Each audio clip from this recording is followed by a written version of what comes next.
Al día de hoy, ya es evidente que estamos de pleno en la campaña para la segunda vuelta electoral de las elecciones generales del 2021. Ya sabemos los resultados de la primera vuelta, ya sabemos cuáles son los candidatos que han pasado a disputarse la presidencia, y entonces ya estamos en un nuevo momento de la campaña. Y como suele pasar en todo sitio donde hay dos vueltas electorales, la segunda campaña suele ser, digamos, en muchos sentidos muy diferente a lo que vimos en la primera vuelta. Entonces, nos podemos hacer varias preguntas sobre esta segunda vuelta, ¿no? Nos podemos hacer varias preguntas sobre este segundo tramo de las elecciones, ¿no?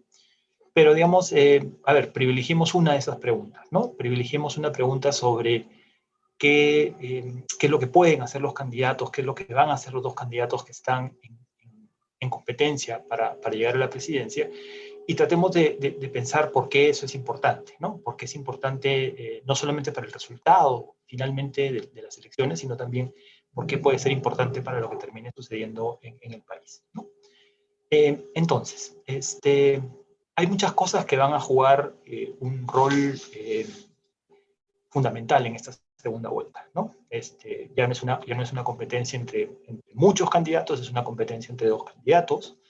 Entonces, al mismo tiempo, para ganar la elección, es claro que, digamos, contando con el apoyo electoral que ya han tenido en primera vuelta, es evidente que necesitan ampliarlo, ¿no es cierto?, si quieren garantizar ese primer lugar, ¿no? Entonces, ambos candidatos tienen que crecer, ambos candidatos tienen que atraer nuevos electores, ¿de acuerdo?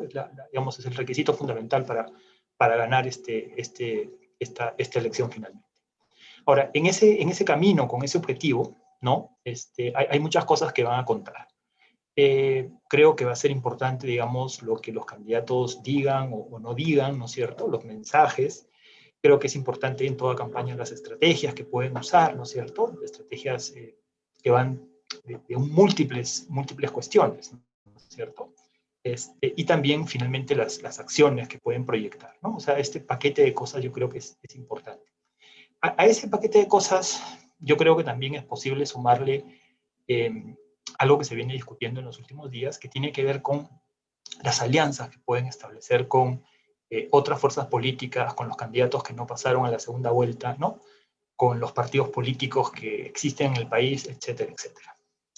Entonces, en ese sentido, digamos, lo que les propongo es un poco pensemos en lo que está lo que se queda implícito o lo que se está implicado en esas alianzas, y tratemos de mirar de alguna manera qué es lo que los candidatos podrían o no podrían hacer, y finalmente sacar algunas conclusiones sobre eso.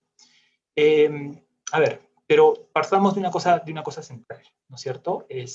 Las alianzas, tal como las estamos definiendo, van a ser probablemente importantes, pero al mismo tiempo no van a ser lo más importante al momento de definir el resultado electoral. Por lo menos eso es lo que a mí me parece, ¿no? Y cuando digo que no van a ser tan importantes es porque las posibilidades de efectivamente hacer alianzas importantes, sólidas en el Perú, dada la actual situación de muchas de las organizaciones políticas y de los liderazgos políticos, es más bien limitado, ¿no?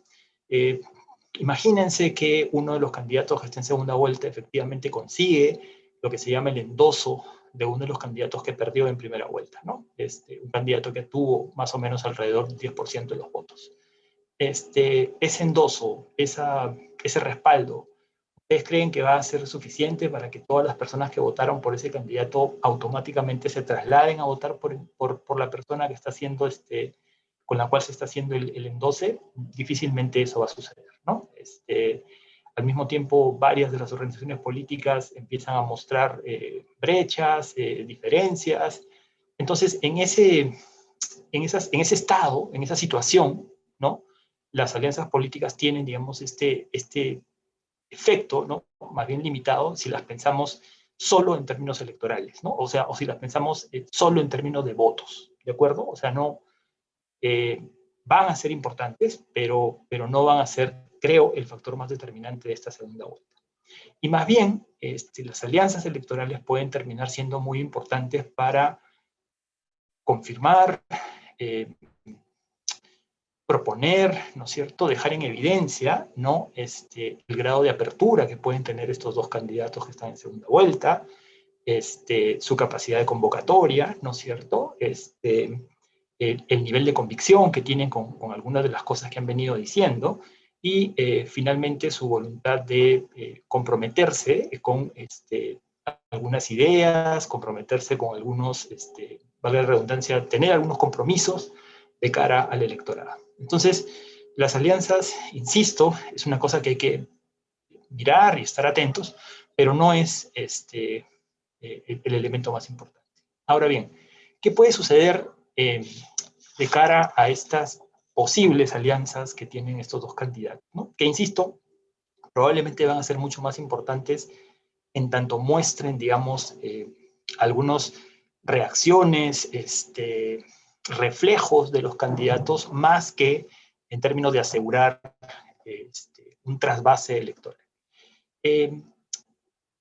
Diera la impresión que en este minuto las alianzas tienen como dos escenarios, ¿no? En un sentido, podríamos pensar que la candidatura de Pedro Castillo tiene, digamos así, tal vez algunas ventajas para plantearse estas alianzas o para plantearse la estrategia con relación a estas alianzas.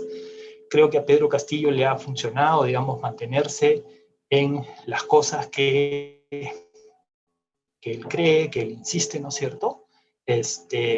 Creo que va a ser un candidato que efectivamente va a probablemente buscar, digamos, algunos espacios de apertura, pero mi impresión es que no está tan urgido, ¿no es cierto?, de hacer este esfuerzo como en el caso de Keiko Fujimori, que claramente va a necesitar apostar mucho más e invertir mucho más en estas alianzas y en estas convocatorias, ¿no? Entonces, en ese sentido, me parece que la situación es como más de mayor estrés en el caso de Keiko Fujimori y de menor estrés en el caso de Pedro Castillo. Además, si sumamos a eso los resultados que empezamos a ver en las encuestas, ¿no es cierto?, y en términos, de nuevo, ¿no?, si pensamos las alianzas como compromisos, como concesiones que uno puede hacer con ciertos sectores del electorado, diera la impresión que Pedro Castillo momentáneamente puede, no se ve obligado, ¿no es cierto?, a hacer mayores concesiones ni muchas concesiones. Caso contrario es el caso de Keiko, ¿no es cierto?, que viniendo de atrás, va a estar mucho más obligada a buscar esos acuerdos, ¿no? Eso por un lado.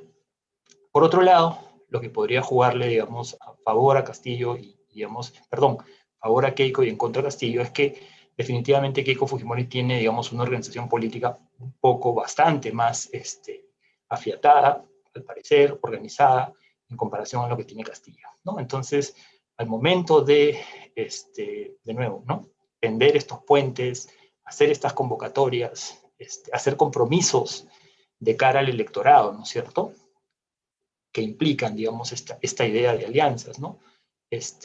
Mi impresión es que en el caso de Keiko va a haber un poco más de capacidad de coordinar cuál va a ser la posición oficial de su candidatura. En el caso de Pedro Castillo me parece que eso va a ser un poco más complicado, porque tienes hasta como tres centros, ¿no? El propio Pedro Castillo, Vladimir Cerrón, y una cosa que vemos en estos días es que varios de los candidatos electos por Perú Libre también tienen, digamos, una especie de discurso muy propio, muy particular, ¿no es cierto? Entonces, eso juega, digamos, menos a favor de Pedro Castillo en comparación a Keiko. Ahora bien, ¿por qué es importante todo esto? Creo que es importante porque claramente estamos ante dos candidaturas que levantan una serie de preocupaciones sobre lo que puede ser el futuro del país, el futuro de la democracia, ¿no? En una versión muy, muy simplificada de las cosas, uno podría decir que varios, si no todo el sistema democrático peruano, podría verse negativamente afectado, digamos, si estas dos candidaturas llegaran al poder y, en un caso, se dediquen a hacer un poco lo que han venido repitiendo en la campaña, me refiero al caso del Perú Libre, y en el otro caso a que repitan, digamos, comportamientos que hemos visto en el pasado, ¿no? Entonces, creo que es central, ¿no es cierto?, tener esa preocupación por delante, y en ese sentido, digamos, los compromisos que hacen los candidatos de cara al electorado puede ser un momento importante e interesante un poco para dejar establecido, ¿no es cierto?, cuáles podrían ser los límites de sus próximos gobiernos. Ahora bien, estos compromisos ya han sido de alguna manera identificados por varios analistas, ¿no? Básicamente tienen que ver con compromisos de respetar el Estado de Derecho, respetar los procesos de designación de funcionarios, miembros de la Junta Nacional de Justicia, no interferir en el trabajo de la Junta Nacional de Justicia, tener criterios meritocráticos para la elección de la gente del Tribunal Constitucional, en fin. La idea es que ambos candidatos, digamos, eventualmente podrían comprometerse durante la campaña a que en sus gobiernos no van a cruzar esas líneas, ¿no? La buena noticia, digamos, es que creo que estamos frente a una campaña en la cual podemos, en lugar de estar, qué sé yo, reproduciendo ideas un poco generales sobre qué candidato es mejor, podemos llevar la discusión a esos términos, ¿no es cierto? ¿Cuáles son los compromisos que necesitan asumir los candidatos, ¿no es cierto?, de cara a su futuro gobierno? Y lo interesante es que, de alguna manera, los propios candidatos son los que van a verse obligados, ¿no es cierto?, a asumir algunos de estos compromisos. La mala noticia, creo yo, es que muchos de esos compromisos electorales pueden ser no más que compromisos electorales, es decir, pueden ser funcionales en el momento de la campaña, los candidatos pueden ofrecer todo lo que se les ocurra, todo lo que crean que el electorado puede valorar, ¿no es cierto? Y finalmente, una vez en el gobierno, pueden desconocer por completo esos compromisos electorales. Entonces, resumiendo un poco lo que hemos tratado de decir, ¿no? La idea es que ya estamos de plano en la segunda campaña, que es una campaña que va a ser en muchos sentidos diferente a lo que hemos visto en la primera campaña, que esto que empezamos a discutir en relación al tema de las alianzas electorales probablemente va a jugar algún rol, pero no necesariamente el rol más importante, y que finalmente lo que podría ser interesante, esos ejercicios o esos esfuerzos, ¿no?, de tender puentes, de hacer alianzas, de conseguir cierto respaldo electoral, pasa por comprometerse a, ¿no es cierto?, pasa por que los candidatos se comprometan a ciertas cosas para de esa manera favorecer, facilitar algunos apoyos y respaldos, ¿no? Que va desde supuestamente organizaciones, grupos, hasta, digamos, electores individuales. Entonces, en ese sentido, creo que se ha abierto una oportunidad, se abre una oportunidad interesante para que buena parte de la segunda vuelta electoral en estas elecciones tenga que ver con esos compromisos, porque, insisto, son dos candidaturas que en muchos sentidos no tienen las mejores credenciales, o lo que han hecho, o lo que dicen, ¿no es cierto?, nos pone un poco en alerta sobre cuál podría ser su manera de comportarse en el gobierno, ¿no es cierto? Y para ponerse un ejemplo sobre su voluntad y su compromiso de no perpetuarse en el gobierno, ¿no? O sea, efectivamente terminar con su mandato y retirarse. Y entonces ahí tenemos una oportunidad. Al mismo tiempo, ser conscientes, ¿no es cierto?, de que esos compromisos electorales pueden ser eso, solamente compromisos electorales, y entonces ya tocará, después de las elecciones, por lo menos, si esos compromisos se han dado, exigirle a los candidatos o ya al presidente en funciones que no desconozca por completo las cosas con las que se había comprometido.